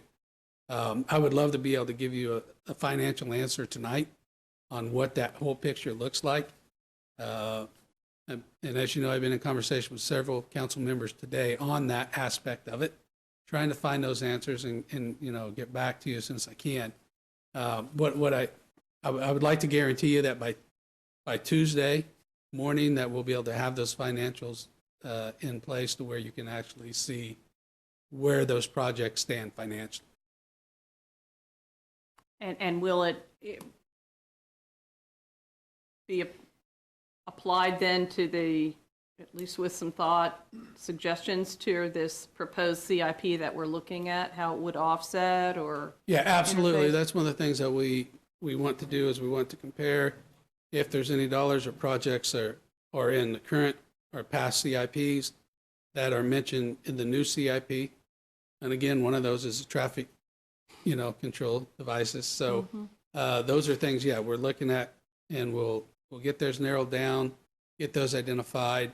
And on the new, the CIP that you have, it also says which projects there were no changes or no requests for additional funds. And so we'll scrub those 2 lists and get those pulled together and hopefully give you a beautiful financial picture of what this looks like, and going forward that we won't be in this situation ever again. That sounds good.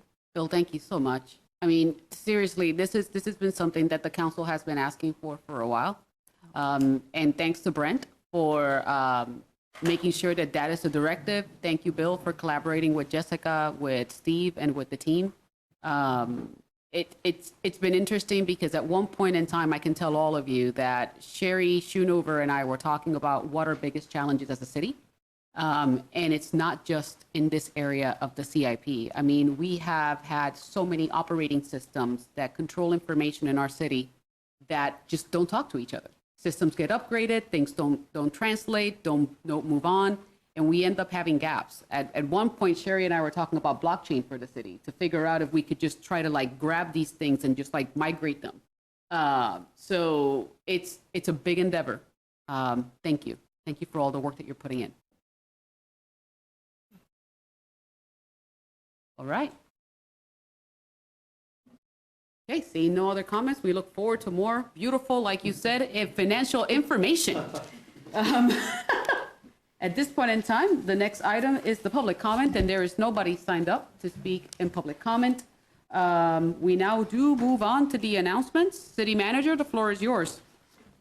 Well, thank you, Mayor. Well, the thing that I wanted to do in my comments tonight was thank the governing body for authorizing me to be absent in person so that I could attend my training this week related to the new volunteer position I took as the Army Reserve Ambassador.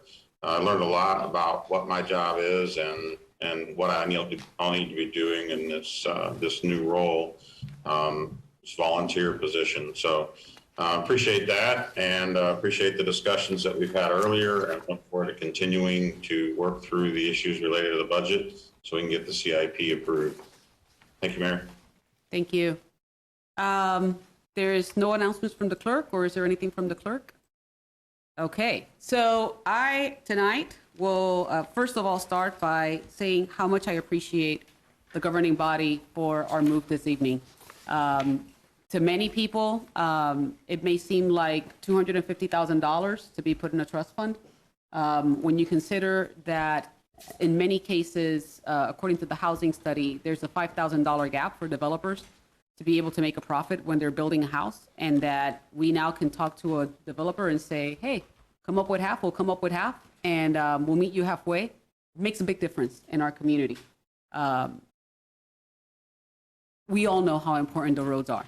And we know that it's important for us to continue doing our operations. But like I said last week, I think it's so important that we keep our focus on the people that we're serving and making sure that those who may have some extra need, that we're doing everything we can to make our community more equitable, and especially in the area of housing. It makes all the difference in the world. If you don't have a safe place to put your head in, it's really hard for you to be able to move forward from life challenges. So thank you all. This, for me, is a very, very special night. And then finally, I will take a big point of privilege, and it's a big week for me and in my household. For those of you who know my Christina, know that she is a senior this year. So many of you have taken time to celebrate your family members, and I'm going to do that tonight. Christina was a miracle baby. I had a tumor in my uterus with that child by the time that she was super young, and I was told that we didn't know if she was going to survive. And I was actually given the option of having her or not having her at 20 weeks because I had fatty liver in pregnancy. I used to lead worship at church, and Pastor Steve at that point in time had everybody pray over me, and he was one of the first people to hold that child, and she came out perfect. God, she is just still beautiful. Christina, ever since she was a baby, she would tell me that she wanted to be a data baby. And that in her little lexicon meant that she wanted to be a pediatrician. And she has a heart for kids. She has a heart for dogs, just like her mom. She has the most beautiful and sensible soul of any person that I've met. My kids are so special that when Duncan and I were running against each other, they asked him, what is one positive thing that you could say about De La Isla? And immediately Spencer didn't stutter and said, her kids. Kids are awesome. And to think that after holding that child and watching her come into herself, recognize who she is as a LGBTQ proud woman, a future neurosurgeon, and to think that Topeka High, right here in our town, grew her to be the woman that she will be for this community, is nothing but the biggest point of pride as a mother that I can say. So Christina, I know that you're watching. I adore you. There is nothing that you will ever do to not make me proud of you. Congratulations to you as you graduate on Saturday and you tear my heart apart and you move to Kansas City to study, to become a future doctor. I am proud of you. I am proud of all of our seniors. I am proud of all of the parents who have invested in our kids. I am proud of all of the teachers who are angels that invest in our kids as well. Thank you, all of you, for making sure that we have a new class this year that will go off. Remember to celebrate your seniors. Christina, I celebrate you. I adore you. Thank you all. Councilman Lesser.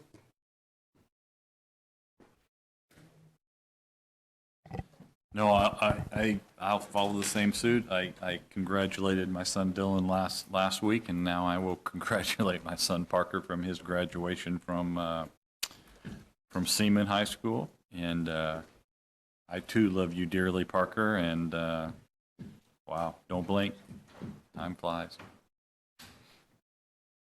Councilwoman Heller. Thank you. It's great to hear those two testimonials, and I think the rest of us who raised our kids here too, and Spencer who's working on it. It's a good place for kids to grow up. I'm grateful for all of the time my kids had, where we live, and Loman Hill and Robinson and Topeka High, and it did them well in the lives that they've chosen to pursue later, and this is a good time to treasure that. On our affordable housing conversation, I want to put in a pitch, kind of along the lines of what Mike Lesser was sharing earlier, in that we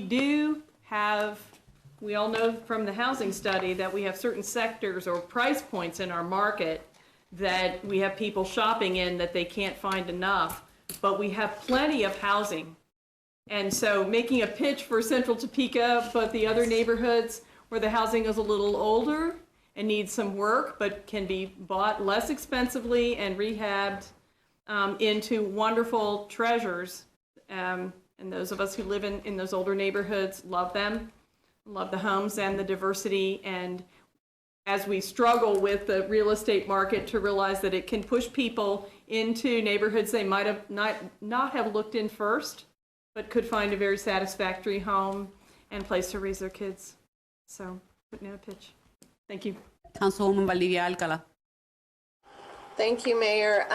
Just wanted to give a shout out to everyone that has continued to stay on board since we had the first drug house meetings, concerns about drug houses in Oakland back in August of last year. This past Sunday, Judy from Safe Streets, thank you, Judy, came on board with us at Lundgren for our neighborhood watch and explained everything. And we're going to continue to have meetings as folks in Oakland determine and decide how they want to see their community. And I hope soon that North Topeka and that small section of East Topeka that I have will also come on board over time. One thing that I've seen is the impact of COVID has made everyone tired. I think too that there's a sense of apathy about how can we change our communities for the better. And one thing that we talked about at the Neighborhood Watch meeting is the importance for neighbor-to-neighbor involvement, the importance of a more solid and foundational relationship with TPD and working with community members, and the working relationship with Safe Streets, et cetera. So it all happens in kind of an interconnected way, and it can't be done with just one particular part. It has to be done with all of these parts moving together. And so I just want to give a big shout out and thank you for everybody that attended the Neighborhood Watch meetings. And also just to let you know that we're working with Tim Laurent of Shawnee County Parks and Recreation to do some kind of ribbon cutting ceremony here in the near future for the wonderful mural at Santa Fe Park that was done to paint over that horrific graffiti experience that was had last year that Robert Tapley Bustamante had done, Jamie Colon and Andy Valdivia. So we look forward to that happening soon.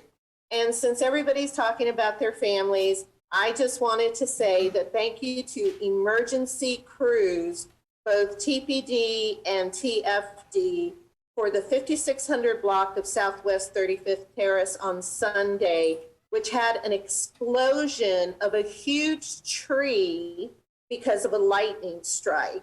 Now, my folks were one of these houses that was impacted. I mean, the tree just literally blew up, and I think you saw it on media, et cetera. but my folks were not home. My folks are almost 85 years old. They happened to be with my husband and I having coffee that morning. But the fire department and the police department just wanted to make sure that everything was safe and secure, though no one was home at my mom and dad's house. And Jane, the next door neighbor, whose tree was totally just blown apart, she was really shaken up, but she's fine. So the emergency response was just exquisite, and glad to know that everyone stayed safe. So that's all. Thank you, Mayor. Thank you. Councilwoman Ortiz.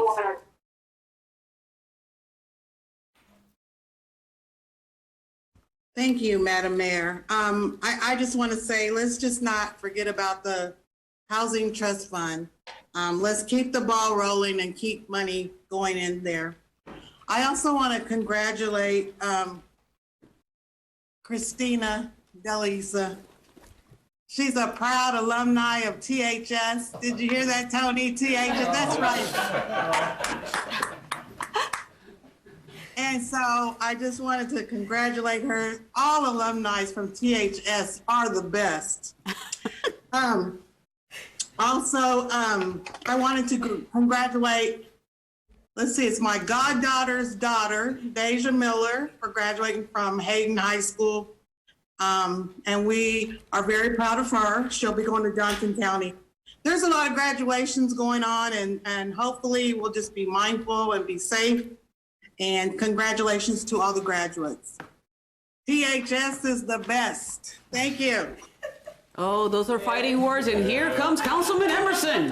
Well, a couple things I want to correct here. So I had an awkward situation on Friday night because my nephew, who is graduating from Shawnee Heights and his dad is an assistant principal at Topeka High. And so it's kind of an awkward situation for me. And the main principal of Topeka High was there too to see him. And so yeah, I had to, Topeka High is okay. But that's no. It's a great school. I did want to congratulate Jack. He graduated from Shawnee Heights on Sunday, and his life will be over in about a month because he's gone to West Point. So Jack, enjoy the next month because your life's over after that. So. And really appreciate the mayor's words. Those beautiful things you said to Christina, and I don't know how you got through that. And congratulations to Mike too on Parker. So. Deputy Mayor. Thank you, Mayor. Like everyone, it recognizes how special May is for all the graduates that have walked across the stage and have accomplished this next step in their lives. I want to take personal privilege to congratulate my nephew, Aaron Gomez, who I got to be seated with the Board of Regents and see him graduate from Westbury University. And so I'm very proud of him and what he's accomplished. I also want to thank 3 young ladies from Seaman who invited me to come to Operation Culture Change and visit with them about those things that they're working hard in our community. And that Operation Culture Change is to address how we as a culture think about students or people in general who have physical challenges, and how sometimes we don't give them the consideration that we might give to an able-bodied person. And I found it interesting that they said sometimes when they get praise for what they do, it's like telling them they didn't expect them to be able to do that. And so it in a way, it was kind of a backhanded compliment. But I know that it's well-intended, but I think it takes a lot of courage and bravery at that young age to stand up for these kinds of differences in our community. And I want to thank them for giving me the chance to meet them and listen to what they had to say. So again, thank you very much, Mayor. Thank you. Councilwoman Nager. Thank you, Madam Mayor. It's kind of disturbing how many of those Topeka High cheers I could probably still do right now. Whenever I saw Councilwoman Ortiz going crazy, we can do this. But congratulations to the graduates as you look forward to what you're going to do with your life, whether it's more school or going out into an environment that's totally different from a semester-based world. I wish you the best of luck, lots of confidence, and a better world than we find ourselves in today. Thank you, Madam Mayor. Councilman Dobler. Thank you, Mayor. A couple of things. A couple of interesting things happened this week. First, I think, was we got an email from the county health department from the director indicating that was the last time we're going to see the little speedometer that shows us where we are with COVID. Walked in here tonight, no mask, which is great. Feels like we're on the tail end of COVID. And then we sat here and figure out how to distribute a couple of $1 million in excess money from our budget in 2020. Think about a year ago where we thought we would be right now. So, it's taken a lot to get here. It's taken a lot of effort from staff, city manager, the financial folks, department heads, folks out on the street that have just paid attention to what they're doing all year. It feels pretty good, and it's pretty nice that it's happening in May when the weather's warm, and that's great. So the other thing, and I wish Christy was still here, the city traffic engineer. Anybody that knows me knows I hate traffic signals, and I'm an engineer, but none of them are timed correctly. It's just the way it is. They seem to be timed so when I approach them, they turn red. And there's a particular signal that I hate with a passion, and it's at 4th and Monroe, just east of the Law Enforcement Center. You get off the interstate, you hit 4th Street, the signal's red, you sit there, there's no traffic on 4th Street. And then you see some poor guy coming down the street, and just about when he gets there, I finally get a green signal, and he has to stop. And I've complained about that signal. I've managed public works for a few years, and I couldn't get anything done about it. The last couple of days, I've had an opportunity to stop at that signal, and it changes like that. It's actually detecting traffic. I don't know who did it. I'm going to give kudos to the traffic engineer and her staff, but fantastic. Now, my next goal is to get rid of that thing. We'll have that conversation soon. Thank you, Mayor. Councilman Duncan, bring us home. Thank you, Mayor. We got a few things this evening. It'll be the third Thursday of the month, and every third Thursday you can find me hanging out from 5 to 7 p.m. at Fairlawn Plaza, sort of down from Kiku's across from Dance Factory, so feel free to come on by. The next thing is, I don't know whether this is frustration, disappointment, a little anger. We'll see as it goes on, but I continue to be frustrated with what is happening over at our VA. As you recall, a few months ago, I got word of something and sent it out to the governing body, some concerns we heard about changes being made, and a newspaper article came out in the Capital Journal with them sort of saying, well, nothing's been decided, but basically we're going to be changing our services, essentially getting rid of their emergency and some other inpatient services and going to more to outpatient facility. That may be the right change. Truthfully, I don't know. Here's what I do know and where my frustration comes in. They're not communicating with anybody. They're not communicating with the city. They are not doing a good job of communicating with our hospitals, who will be expected to take on this influx of new patients and how that program will work. I know they're not communicating with the staff, and I also know they are not communicating with the veterans who rely on those services. I'm doubly frustrated that I have reached out several times to our congressional representatives and gotten the big shrug. So we need to work on that. And what I will eventually get with the mayor soon and the city manager is see if we can't draft some sort of formal letter from us to both the VA system and to our congressional reps saying, what the heck is going on, and could you please start communicating with our city as to what this will all mean for us and where the folks will go for services. So that's one of those things that's sort of just sitting there, and it will hit here by the end of the year, and if we can stay ahead of it, that would be great. Another thing I want to tell people, because I think this is important, and especially in the discussions we've had in the last year, everyone knows our independent police auditor puts out a report. It's usually quarterly. Two things about that have slightly changed, I believe. One, it's going to come out a little bit more often, and it's always a public document made available to the public. But the other change that has been made in our system is that will now get a little bit of a more formal review process by our Human Relations Commission which was not always part of the formalized process. And I just think it's important to keep the citizens updated on some of those changes and know that we're listening and that there are steps in place to address some of their concerns, and we need to get that word out too, that that's a new component that has been added to that. Next to last thing is, I am unapologetically vaccinated and unapologetically tell everyone, get your darn vaccine. I understand there's issues and concerns and all that, but get it. Hundreds of millions of people across the world have taken it, and they're doing just fine. So please, go get it.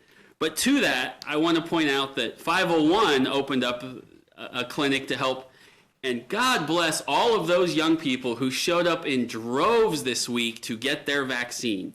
They showed up, they did it, they're doing it, and good for them, and I congratulate all of them for lining up and being ready to do that, because they know the importance of making sure that schools can reopen safely when things start back up in the fall next year. So good for them for cutting through the BS of us grown-ups sometimes and doing the right thing and getting to do what they need to do. The last thing, like a lot of personal notes this evening, is I'll mostly congratulate my mother, because tonight is her and his 47th wedding anniversary, but we all know, for those of you who know my father, which one in that relationship has suffered more than the other. God bless them all. But they have been happily and proudly married for 47 years, and so I just wanted to say congratulations to them, and they've been wonderful parents to myself and my brothers and all of the extended family through the years, and I'm sure they're doing something exciting like watching this meeting right now. So, after 47 years, I'd love to. So, happy anniversary to them. Thank you, everybody. Happy anniversary, Kathy and Tuck. There's nothing else in front of the body, and I cannot believe that I'm going to say this, but this meeting is adjourned.